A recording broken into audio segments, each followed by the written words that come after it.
বাংলাদেশ জামাত ইসলামী দলীয় স্বার্থ, সংকীর্ণ কোনো রাজনৈতিক দৃষ্টিভঙ্গি এবং কোনো সুবিধাবাদী চিন্তার ভিত্তিতে আমরা কাজ করব না। আমরা দেশের জন্য, মানুষের জন্য যেটা কল্যাণকর সেটাকেই আমরা প্রাধান্য দিয়ে এই রিফর্মসে আমরা আমাদের ভূমিকা থাকবে। আমি প্রথম বলেছি, যেমন আমি ওই দিনও বলেছিলাম, Jamaat is for the people, of the people, by the people. আমরা আরেকটা বিষয় খুব জোর দিয়েছি যে সেটা হচ্ছে প্রত্যেকটি জায়গাতে একটি নৈতিকতার প্রতিফলন যেন থাকে, সেটা আমরা করব। আপনি যেটা জিজ্ঞেস করেছেন কোথায় কোথায় আমরা আবার এক জায়গাতে এসে ঐকমত্য পোষণ করছি, যেমন সেখানে প্রধান চিফ অ্যাডভাইজার তার নিয়োগের ব্যাপারে তো আমরা আজকে একটু চেঞ্জ করে একমত হয়েছি। আর সবচেয়ে বেশি হয়েছি, ওনাদের প্রস্তাবনা ছিল যে চিফ অ্যাডভাইজার বাকি সদস্যদেরকে নিয়োগ করবেন এককভাবে।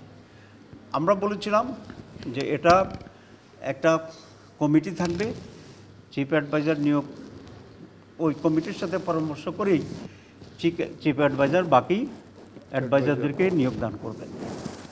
অনেক আলোচনা হয়েছে, পরে আমরা এটা ওনাদের সাথে একমত হয়েছি যে চিফ অ্যাডভাইজারকেই এই অথরিটিটা দেওয়া দরকার। এবং আগে ওইটাই হয়েছে, কারণ ওনার যে ওয়ার্কিং টিম থাকবে সেটা সিলেকশনের ব্যাপারে যদি ওনার স্বাধীনতা না থাকে, তাহলে মাত্র 3 মাসের একটা গভর্নমেন্ট এখানে নিজেদের ভিতরে যদি আবার ঐক্য না থাকে, তখন স্পিড থাকবে না এবং যথাসময়ে নির্বাচন অনুষ্ঠান করা ডিফিকাল্ট হয়ে যাবে। তো এই যুক্তিতে আমরা ওনাদের যে প্রস্তাবনা সেটাকেই আমরা গ্রহণ করেছি। মতো জায়গায় 166 প্রপোজাল ছিল, মোর দেন 166 প্রপোজাল ছিল, তার মধ্যে আমরা 120-এর অধিক আমরা একমত হয়েছি। সবগুলো তো গণিয়ে আসি না, দেখতে হবে। যেটা বললাম আজকে চিফ অ্যাডভাইজারের অন্যান্য অ্যাডভাইজার নিয়োগের ক্ষেত্রে যেটা ছিল সেটাতে আমরা একমত হয়েছি। চিফ অ্যাডভাইজার কীভাবে গঠন হবে,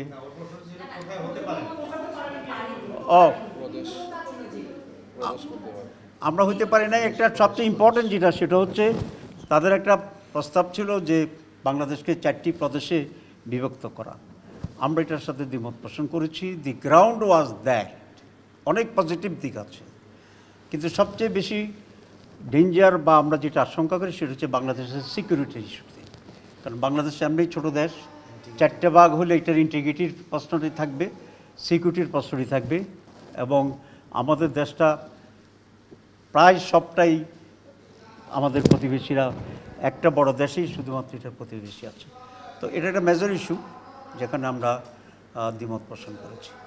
একটা হচ্ছে সাধারণভাবে কোনো ব্যক্তি 2 বছরের বেশি যদি ফৌজদারি অপরাধে কনভিক্টেড হয়, এটা আগে থেকে ট্রেডিশনাল, মানে he or she will not be eligible to run the election. আরেকটা প্রশ্ন আসছিল যে যারা মানবতা বিরোধী অপরাধ করেছে তাদের বিরুদ্ধে প্রসিডিং শুরু হলে, চার্জশিট যদি হয়ে যায়, তখন তারা আর দাঁড় করাতে পারবে না। যদিও সাধারণ আইনের নিয়ম হচ্ছে যে একটা লোককে মামলা দিলেই যে অযোগ্য হবে তা না, কনভিক্টেড হলেও অযোগ্য হবে।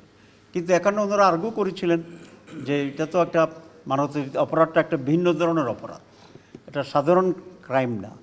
সুতরাং একটা পার্টিকুলার টাইমকে বেস করে যারা এই সমস্ত অপরাধে জড়িত তাদেরকে চার্জশিট হয়ে গেলেই তখন তারা এখানে দাঁড়াতে পারবে না। সে আপনি বলতে দিই। জি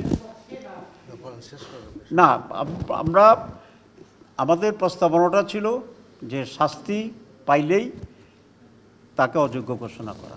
কিন্তু ওনারা সিরিয়াসলি আর্গু করেছেন যে মানবতা বিরোধী অপরাধটা অন্যান্য অপরাধের মতো না। সাধারণ অপরাধে, ক্রিমিনাল অপরাধের জন্য 2 বছরের হলেই তারা পারবে না, কিন্তু এখানে 2 বছরকে ওরা শর্ত করেননি, যেহেতু ইসে মানবতা বিরোধী অপরাধ।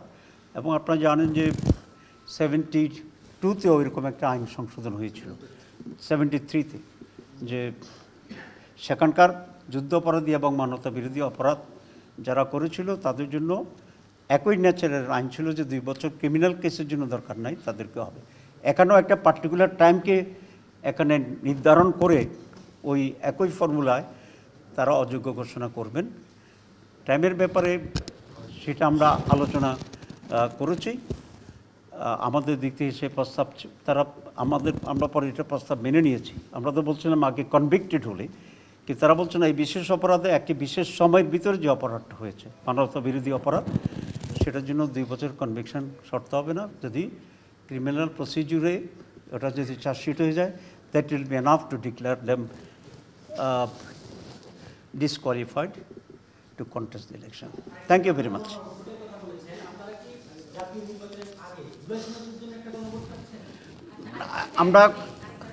আমরা এটাকে নাম যেই হোক, এখনকার যে ঐক্যমত্য হবে সেটার জন্যই আমরা গণভোট চাচ্ছি। আমরা আর একটা কিছু চাচ্ছি যে কেয়ারটেকার সরকার অধীনে both national election and local government election হইতে হবে। সবাইকে ধন্যবাদ। না, আমরা মনে করি যে একটা ন্যাশনাল আমাদের যে একটা গভর্নমেন্টের আর একটা গভর্নমেন্টের মাঝে ব্রিজটা হচ্ছে ইন্টারিম গভর্নমেন্ট। ইন্টারিম গভর্নমেন্ট অনেক লম্বা সময় থাকার বিষয় নয়। যেহেতু কিছু রিফর্ম আমরা চাচ্ছি, সেই জন্য আমরা মিনিমাম সময়টা যেটা হয় রিফর্ম করার জন্য অতটুকুই আমরা অ্যালাউ করব, এবং এরপরেই যত শীঘ্র সম্ভব নির্বাচন দিতে হবে। নির্বাচন may be the better solution for to bring the normalcy in the country in politics.